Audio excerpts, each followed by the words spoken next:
Okay. Okay, sekarang kita nak buat naik bike. Assalamualaikum semua, saya Syed Zam. Saya dari Rich Talents International College. Kita sekarang tengah buat photoshoot tunjuk sana sikit untuk buat resepi buku barisan masakan barisan tradisi Terengganu. Ni tepung gomak ya, tepung gomak cantik tak tepung gomak kita. Okey. Kita buat naik bike. Naik bike ni satu apa ni?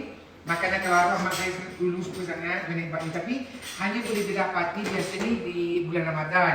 Ya, kalau di pasar tu kalau bukan dulu lah sekarang ada kot. Kalau bukan bulan Ramadan memang payah nak jumpa orang jual naik bike ni, dia naik bike ni. Dia macam baulu tapi dia tawar hebat. Ni daripada sponge mix. Telur, gula, tepung sikit. Telur, gula. Telur, tepung sikit je. Tak ada minyak, tak ada apa. Oh, ada minyak punya. Oh, dia letak minyak. Dia letak minyak sikit. Okey, dan tapi biasanya naik bike kita letak dalam orang kata simple sugar syrup yang biasa je, tapi untuk photoshoot kita naklah colour sikit supaya cantik kan. So kita letaklah egg yellow colouring. Suka hati you nak colour kan. Okey, light gitu cukup lah. Supaya ambil gambar nampak. Kau ambil gambar, ada sikit lah. Kau ambil gambar tak nampak kan, tak cantik. Banyak sangat. Okey, tengokkan lawa kalau kita bandingkan dengan hanya apa ni? Hanya air gula. Okey, dah dapat sugar syrup macam ni. Saya tak gelang.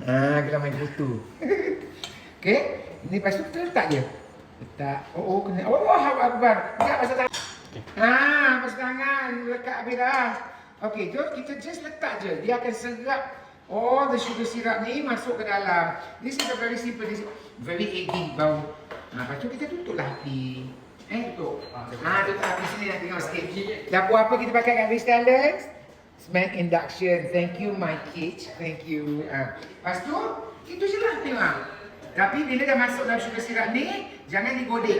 Dia akan pecah derai macam hati kau yang ditinggalkan boyfriend girlfriend.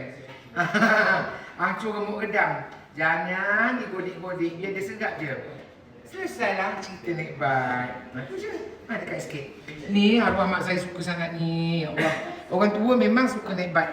Hopefully masak nak keluarkan nanti tak adalah pecah berai. Dah, kita naik bike dapatkan di buku kita nanti.